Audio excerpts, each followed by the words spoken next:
Il est 20h sur les antennes de la télé Futur Média. Mesdames, Messieurs, bonsoir. Léa Ndiaye, bonsoir. Chère Tidiane, bonsoir. Bonsoir également à vous, chers téléspectateurs. Voici les titres de cette édition. Des propriétaires de maisons aux alentours de l'aéroport Léopold Sédar Senghor dans le désarroi total. Des bulldozers ont eu raison des bâtiments construits illégalement ce jeudi. Le Garaf Youssou Ndoye demande l'intervention du chef de l'État. Les avocats de Karim Wade n'entendent pas faiblir dans leur combat. Ils demandent la libération immédiate de leurs clients. Maître Ciré Clédor Ly et compagnie accusent l'État du Sénégal de discréditer l'ONU. Que chacun s'occupe de ses affaires. Le gouvernement a fait son travail. C'est la réponse servie par le Premier ministre à Idrissa Seck qui déclarait que le pays est en panne. Les militants de Rewmi qui étaient présents lors de ces journées économiques à Thiès ont tout simplement boudé la rencontre. À suivre dans ce journal, la page des sports avec la première séance d'entraînement des Lions du Sénégal au stade Léopold Sédar Senghor depuis le début du regroupement. 17 joueurs étaient présents, 6 n'ont pas pris part à la séance. Et puis en fin d'édition, le dossier santé qui s'intéresse aujourd'hui aux perdus de vue. Comprenez bien par là les malades du sida qui ont abandonné le traitement pour s'évaporer dans la nature. Voilà le sommaire de ce journal. Tout de suite, le développement.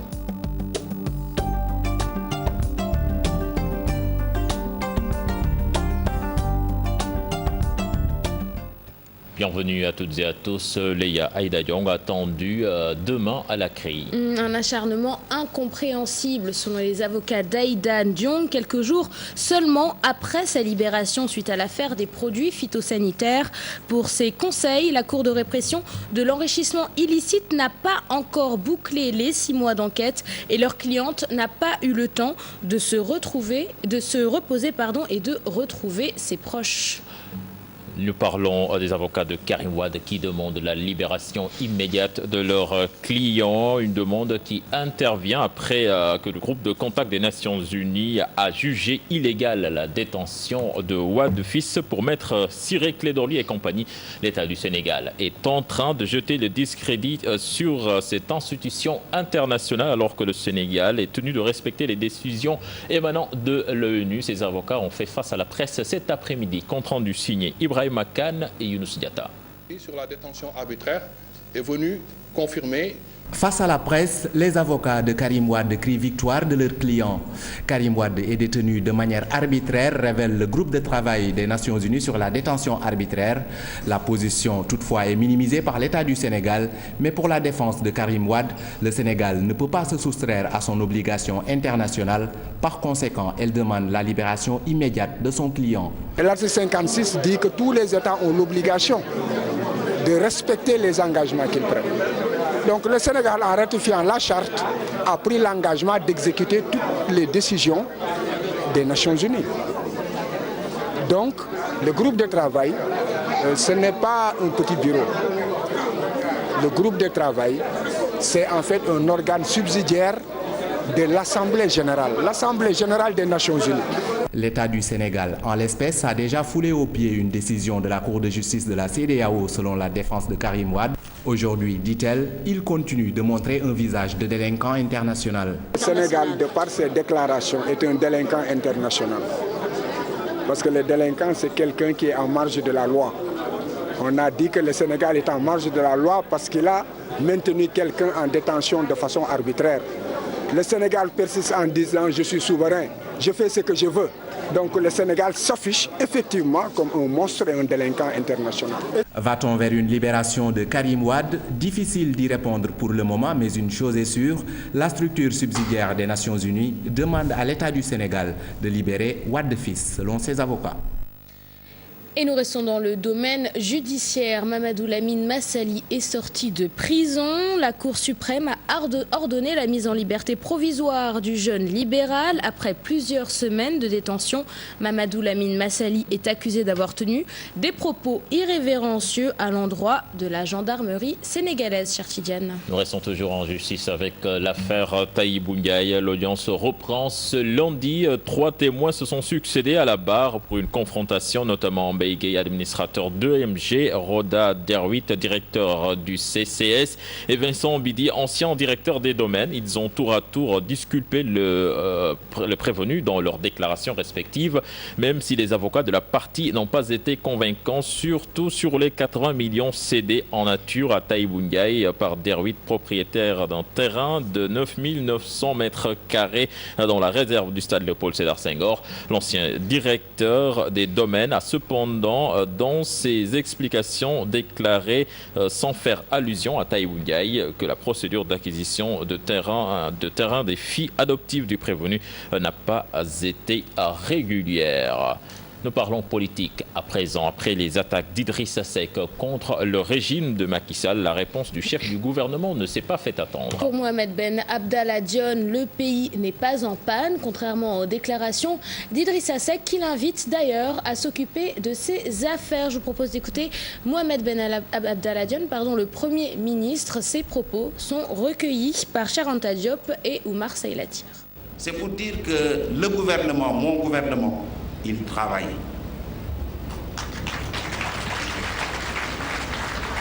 Comme le pays travaille.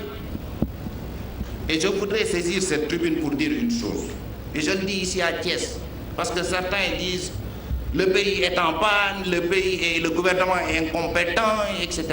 Ce n'est pas vrai. Votre gouvernement travaille tous les jours. On se connaît tous. Il y a eu un premier ministre dans ce pays. Il y en a qui sont venus avec des PowerPoint déclinés du rouge qu'on transforme en vert. Rien ne s'est passé. Des propos tenus lors des journées culturelles qui se sont tenues à Thiès, que les militants de Rewmi qui étaient sur place ont tout simplement boudé la rencontre. Barthélémy Diaz et Claire, les régies publicitaires, ont jusqu'à samedi pour récupérer leurs panneaux qui se trouvent dans le périmètre communal de Mermoz-Sacré-Cœur. Le maire de la localité appelle ces régies publicitaires à venir récupérer le restant de leurs panneaux avant qu'ils ne le cèdent aux ferrailleurs. Face à la presse, il en a profité pour réclamer sa taxe sur l'électricité au ministre des collectivités locales. Compte rendu de cette conférence de presse signée Fatou Bintou Conté et Modou Diop. Qu'ils se le tiennent pour dit, le maire de Mermoz-Sacré-Cœur est clair. Les régies publicitaires sont sommées de venir récupérer le restant de leurs panneaux avant ce samedi, au risque de voir leurs panneaux vendus aux ferrailleurs le lundi. Nous sommes aujourd'hui jeudi. Il reste quelques panneaux qui sont debout. Je voudrais dire amicalement à ces régies publicitaires qu'il leur reste la journée d'aujourd'hui, il leur reste demain vendredi et toute la journée de samedi pour enlever les panneaux qui restent. Ceux qui ne vont pas récupérer leurs panneaux d'ici lundi, ces panneaux seront découpés par des ferrailleurs et seront vendus par des ferrailleurs. Car pour Barthélémy Diaz, qui veut s'installer dans sa commune, doit payer une taxe d'entrée appelée pas de porte. Pomme de discorde entre la mairie et les publicistes. Nous avons imposé ce qu'on appelle un pas de porte. Ça s'appelle un droit d'entrée.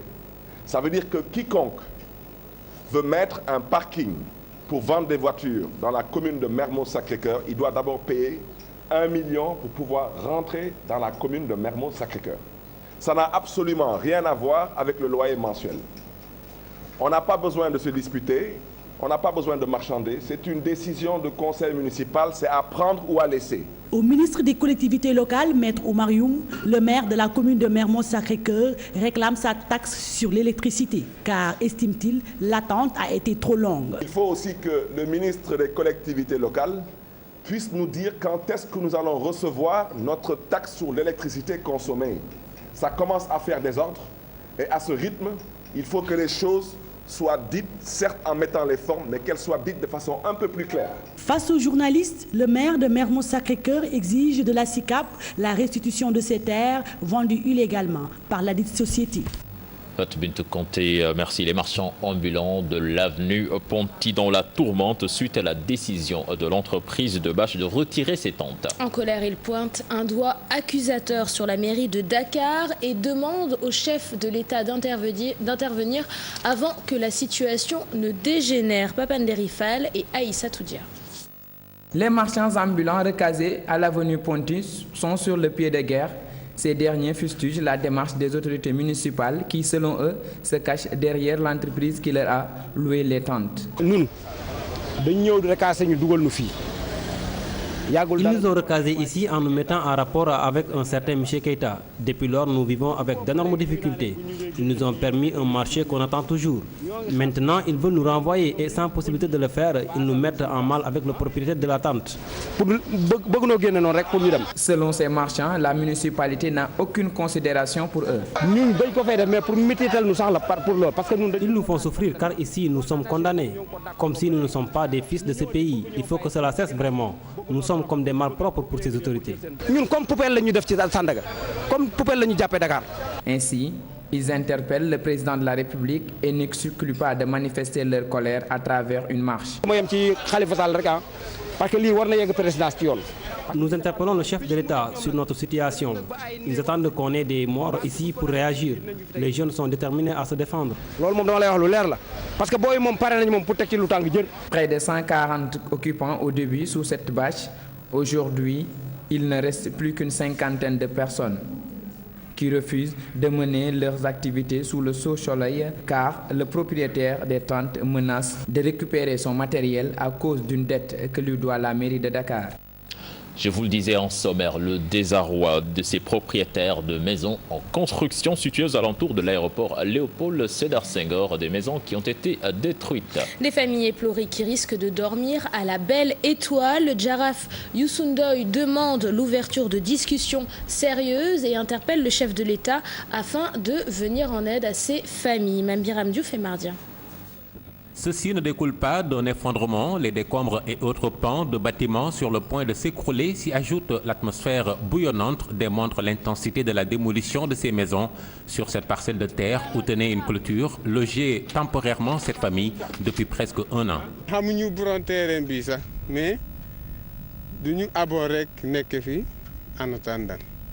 Mais je ne connais pas le propriétaire du terrain, nous le squattons depuis longtemps, environ 8 mois avec mes 2 femmes.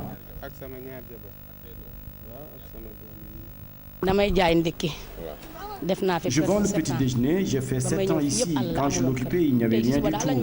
On m'a informé qu'on devait quitter les lieux. J'ai appelé le propriétaire pour expliquer la situation. Et il l'a pris avec beaucoup de philosophie. C'est ce jeudi que les engins lourds et gros moyens ont été mobilisés pour l'opération de démolition, faire disparaître ainsi du décor ces maisons qui y poussaient comme des champignons. Pas besoin de sommation, d'après notre source, puisqu'elles sont construites illégalement sur un titre de l'État. Mais c'est tout l'inverse de ce que préconise le Djaraf Youssou N'Doye.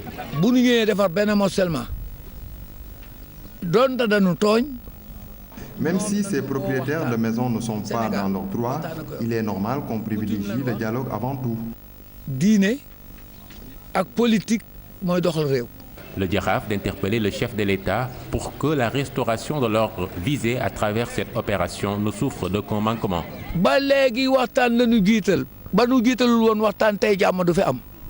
Bien sûr que nous sommes pour des négociations et c'est pourquoi j'interpelle le président de la République pour des échanges sur ce problème.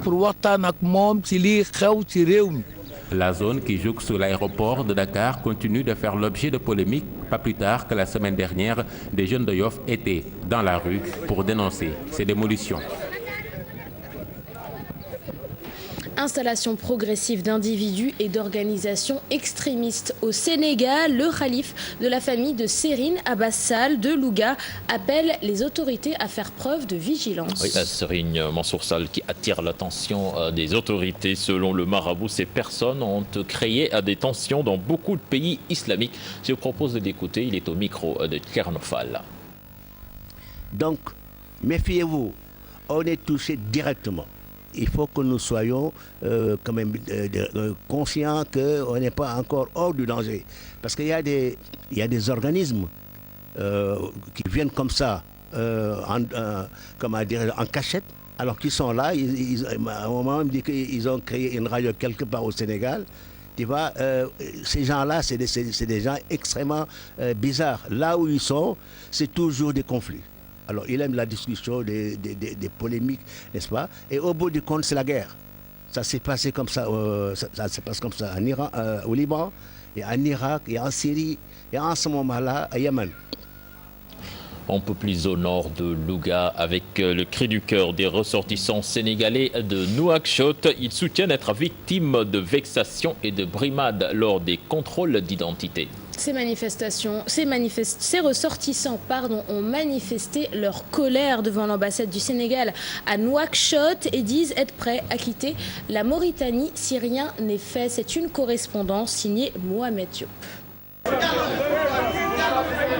La manifestation de ce mardi dénonce les conditions difficiles dans lesquelles s'opère le contrôle de la carte de séjour. Ces dernières semaines, en effet, plusieurs étrangers en situation irrégulière ont été reconduits à la frontière. Parmi eux, beaucoup de Sénégalais, des pêcheurs en particulier. Les participants à cette mobilisation dénoncent rafles massives et contrôles inopportuns. Selon eux, les personnes arrêtées sont souvent victimes de mauvais traitements. Moi qui vous parle, ma femme a été arrêtée avant-hier alors qu'elle partait au marché. Elle était accompagnée de cet enfant. Nous voulons que le gouvernement sénégalais nous vienne en aide. Nous sommes vraiment fatigués, surtout nos maris. Ils sont arrêtés quand ils reviennent du travail. Depuis 2011, la Mauritanie a rendu la carte de séjour obligatoire pour tous les étrangers désirant s'établir sur son sol, excepté les enfants et les étudiants. Une décision que les autorités diplomatiques sénégalaises n'ont de cesse de rappeler à leurs compatriotes établis dans le pays. Comme tout le monde, j'ai appris et j'ai constaté qu'il y a une intensification des contrôles, des rafles et même des reconduites aux frontières d'étrangers, parce qu'ils ne vous diront jamais que ce sont des Sénégalais, d'étrangers qui sont en situation de séjour irrégulier. De nombreux Sénégalais vivant en Mauritanie peinent à payer les 30 000 ouïas, soit 50 000 francs CFA requis pour le précieux sésame. Certains choisissent alors la clandestinité ou le retour au bercail. Les manifestants derrière moi espèrent être entendus et des autorités mauritaniennes et des autorités sénégalaises afin que cesse leur calvaire de la carte de séjour mauritanienne.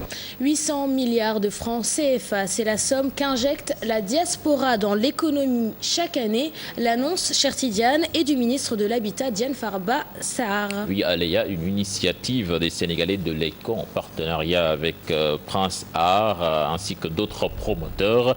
Les Sénégalais d'Italie ont rallié Milan pour prendre part à ce rendez-vous et exposer leurs difficultés liées au logement une fois de retour au Sénégal. C'est une correspondance signée Fatidien et Morharma. Mamadou Lamine Baye est un Sénégalais qui vit à Bergamo depuis plus de 25 ans. Cet après-midi, il est spécialement venu à Milan pour avoir des renseignements. Objectif, mieux connaître le secteur de l'habitat grâce à ce forum. Comme l'exposante me l'a si bien expliqué, il s'agit de logement collectif et nous avons notre propre coopérative d'habitat et nos terrains que nous allons bientôt construire. Je suis à la recherche d'informations qui nous seront utiles. Beaucoup d'immigrés rencontrent des problèmes pour avoir un logement au Sénégal, de l'avis du président de leur association basée à l'ECO. Beaucoup d'immigrés ont envoyé leur argent au Sénégal, à leurs proches parents, ou bien à leurs amis, ou parfois même à leurs cousins, et ils se sont retrouvés avec même pas un mètre carré. Et ces difficultés doivent être surmontées. Et l'unique chose pour surmonter ces difficultés, c'est d'avoir des informations fiables. Le déficit de logement, réalité au Sénégal, l'État encourage cette initiative. Le ministre de l'Habitat promet d'accompagner les immigrés. En 2013, nous avons déjà un déficit de 300 000 logements. L'ensemble de la diaspora qui injecte 800 milliards de nos francs dans notre économie. Donc, je peux dire que c'est une frange importante de l'économie nationale. L'ensemble des doléances, nous les avons comprises. Et maintenant, ce qui se passe, j'ai dit aux promoteurs privés et publics, donner toutes les informations utiles. Le salon de l'habitat est ouvert jusqu'au 10 juin. Fabrica del Vapore a servi de cadre aux organisateurs. Après Milan, la délégation est attendue à Rome. Nous parlons à présent de la visite du chef de l'État en Corée du Sud. Le président Macky Sall, séduit par le modèle de développement sud-coréen dans le cadre du PSE. Et durant sa visite officielle, Macky Sall a déjeuné ce mercredi avec son homologue sud-coréenne. À ses côtés, une délégation composée de l'envoyé spécial et ancien Premier ministre Mimi Touré, du ministre des Affaires étrangères et de l'enseignement supérieur. Reportage de notre envoyé spécial en Corée du Sud, Mamadou Ibrakan. Le Sénégal entend bien s'inspirer de l'exemple sud-coréen. Le président Macky Sall, en visite de 4 jours depuis mercredi en Corée du Sud, l'a fait savoir. En levant leur verre ce matin, à l'occasion d'un déjeuner officiel au palais présidentiel, la présidente sud-coréenne Park Geun-hye et son hôte sénégalais ont bu à la santé économique des deux pays.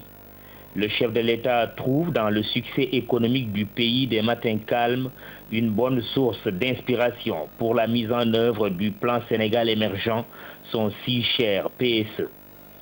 3 facteurs clés du succès sud-coréen qui font grandement défaut à notre pays. En venant en Corée dans un contexte de mise en œuvre du PSE, le président Macky Sall en a pris bonne note. Au cours de son speech, il n'a pas manqué de se réjouir de la décision de son homologue, la présidente Park Geun-hye, de réinscrire le Sénégal sur la liste des pays prioritaires de la coopération coréenne. Une coopération sénégalo-coréenne déjà exemplaire, notamment dans le domaine de la pêche. Macky Sall, qui fera face au secteur privé sud-coréen demain, entend lui adresser une invitation que résume cette petite phrase « Venez investir chez nous ». Retour au Sénégal, l'actualité donc défrayée ces temps-ci par cette histoire de faux billets sur le terrain. Léa, certains acteurs du monde des affaires ont leur propre astuce pour détecter les faux billets de banque. Et comme de nombreux commerçants, bijoutiers ou chauffeurs de taxi ne disposent pas de détecteur de faux billets, comme vous l'avez dit, chère Tidiane, eh bien chacun y va de son astuce. C'est un reportage signé Maïmouna Ndiaye et Modou Diop. Aucune idée sur les faux billets de banque. Pourtant, la vérification doit se faire d'une manière systématique. Nous n'avons pas de détecteur de faux billets. Nous ne faisons que presser le billet avec nos mains pour distinguer le vrai billet de banque du faux. Moi, par exemple, si je touche un faux billet de banque, je le détecte facilement. Mais le toucher est-il toujours fiable? Les faux billets sont très légers au toucher. Pour l'euro, il y a des signes pour les distinguer. C'est plus chiffonné ou vrai. Par exemple, si touché avant de détecter les billets de banque par les rayons solaires, il est préférable de les presser avec la main. Plusieurs méthodes pour échapper aux bandes d'escrocs. Toutefois, ces travailleurs se font souvent berner. Un jour, un client a voulu me tromper. Il m'a remis un faux billet de 10 000 francs. Je lui ai remis l'argent et il m'a redonné un vrai billet. Un ami vendeur de carte crédit a été une fois trompé avec un faux billet de banque. Il ne se doutait de rien. C'est après que je lui ai signifié que c'était un faux billet de 10 000 francs. Pourquoi alors ne pas utiliser les détecteurs de faux billets? Ce n'est pas fiable. Quand j'étais en Europe, on m'avait sensibilisé sur les détecteurs de faux billets. Il est dit que la machine n'est pas fiable toujours. Très souvent, des gens mal intentionnés trompent les profanes. Il faut faire très attention à la machine. Nit mën na ñëw jaay la machine bi ba paré, ndekente machine bobu day détecter en même temps mon faux billet bu muy yor bi. Beaucoup de cas d'escroquerie signalés dans ces petits commerces. Au marché Tilène, par exemple, les bijoutiers ont choisi maintenant un délégué qui se charge de faire la vérification de certaines sommes. Et parlons à présent du passage de l'analogique au numérique prévu normalement pour le 17 juin prochain. Une transition que de nombreux Sénégalais ne comprennent pas. Et c'est le cas des populations de la région de Ziguinchor, cher Tidiane. Ces populations, Léa, parlent de défaut de communication de la part du gouvernement. Certains achètent des écrans plats avec des décodeurs alors qu'ils n'en auront peut-être pas besoin. Explication dans cette correspondance signée Boubacar Diassi.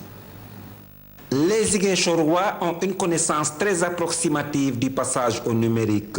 Je ne peux pas aller en profondeur pour dire exactement ce que c'est la télévision terrestre numérique. Et il faut avouer que la majeure partie des Ziguinchorois n'ont pas la bonne information. Ces populations tiennent l'État pour responsable de cette situation, car selon elles, ils n'auraient pas suffisamment communiqué là-dessus. Je pense que pour une décision de ce genre, il faudrait accorder beaucoup plus de sensibilisation. Parce qu'il faudrait avoir les éléments de base pour pouvoir prendre ces dispositions. Mais si on n'a aucune information par rapport à ça, alors comment pourrait-on prendre des dispositions? Qu'on soit informé aussi du coût d'achat des décodeurs ou bien, je ne sais pas, autre matériel associé. N'empêche, les vendeurs de décodeurs et autres postes téléviseurs prennent leurs dispositions, car certains clients en demandent déjà. Nous sommes en train de prendre toutes nos dispositions. Les clients cherchent déjà les décodeurs, ils achètent des postes téléviseurs adaptés, ils en raffolent même. L'État a donc 2 bonnes semaines pour procéder à une communication à outrance. L'actualité internationale à présent avec cet incendie d'une station-service à Accra au Ghana qui a fait près d'une centaine de morts. Les victimes s'étaient réfugiées près des pompes à essence pour tenter d'échapper à de fortes pluies. Un bilan revu à la hausse. La cause de l'incendie n'est pas encore identifiée. Certains parlent de forts orages et la pluie diluvienne qui s'est abattue sur Accra depuis mercredi. Tout de suite les sports.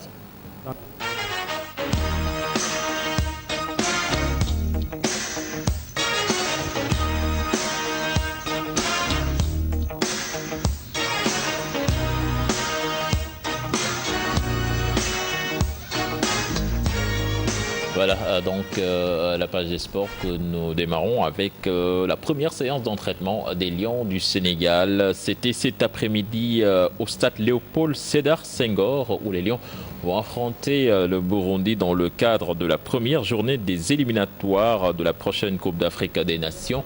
17 joueurs étaient présents, 6 n'ont pas pris part à la séance. Nous y reviendrons certainement dans nos prochaines éditions avec notre reporter qui y était à Pape-Chertiac. Et l'ancien international Omar Daf, qui a récemment intégré le staff des Lions, a donné les raisons pour lesquelles il est venu prêter main forte. Il s'exprimait, cher Tidiane, lors justement de cette séance d'entraînement de l'équipe nationale qui s'est tenue cet après-midi au stade Léopold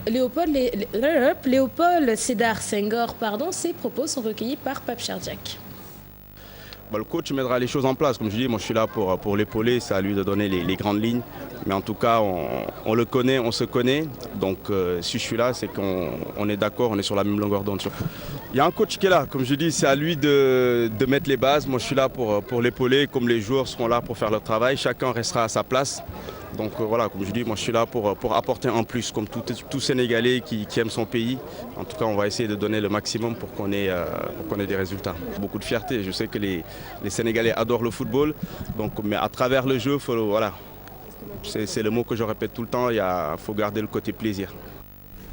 Le dossier du jour, cher Tidiane, s'intéresse au virus du sida et à ces malades qui abandonnent brusquement leur traitement et cessent de fréquenter les établissements de santé. Ce sont les perdus de vue. Léa, qu'est-ce qui se cache derrière cette attitude? Élément de réponse donc dans ce dossier signé Ngonengom et Modou Diop. Que sont-ils devenus? Le corps médical a perdu leurs traces, plus aucune nouvelle. C'est le blackout sur toute information relative à ces malades du VIH. Interprétation de notion perdue de vue, m'ont posé problème. Donc ce que nous appelons nous perdus de vue, c'est tout simplement un malade chez qui on planifie un rendez-vous qui peut varier entre 15 jours et 6 mois et qui, à la période venue, ne se rend pas dans la structure de soins. Le district où elle était inscrite lors de la première fois, ce district le considère comme perdu de vue.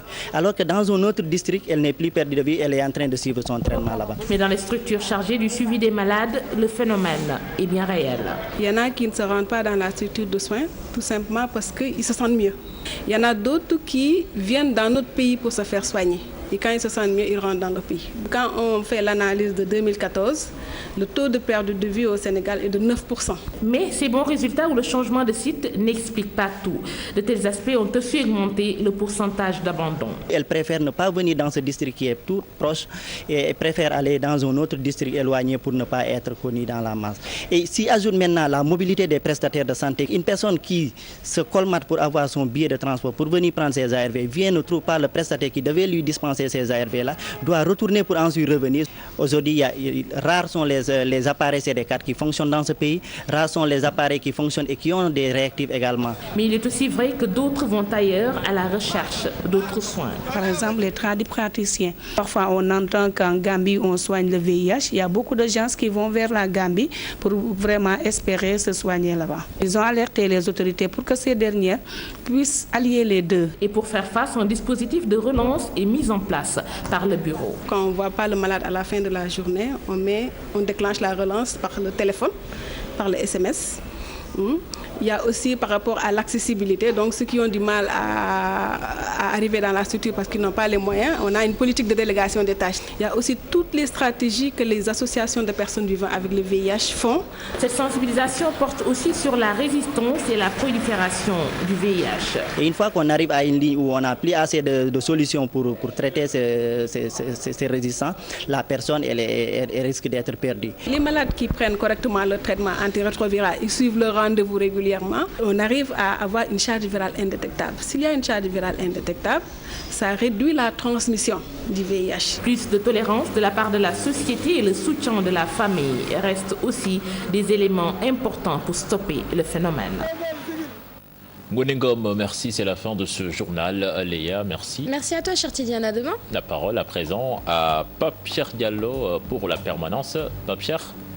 Merci à vous deux. On retrouve la rédaction tout à l'heure à minuit. Ce sera pour d'autres infos. Et puis vous rappelez que l'information continue sur notre site www.gfm.sn. Et on poursuit cette partie info puisque dans quelques minutes, on retrouve Papis Diaw pour l'invité du 20h en direct. Papis reçoit Doudou Wade. On parlera actualité. Voilà. N'est-ce pas l'actualité politique très fournie en ce moment même. Restez avec nous. Voilà.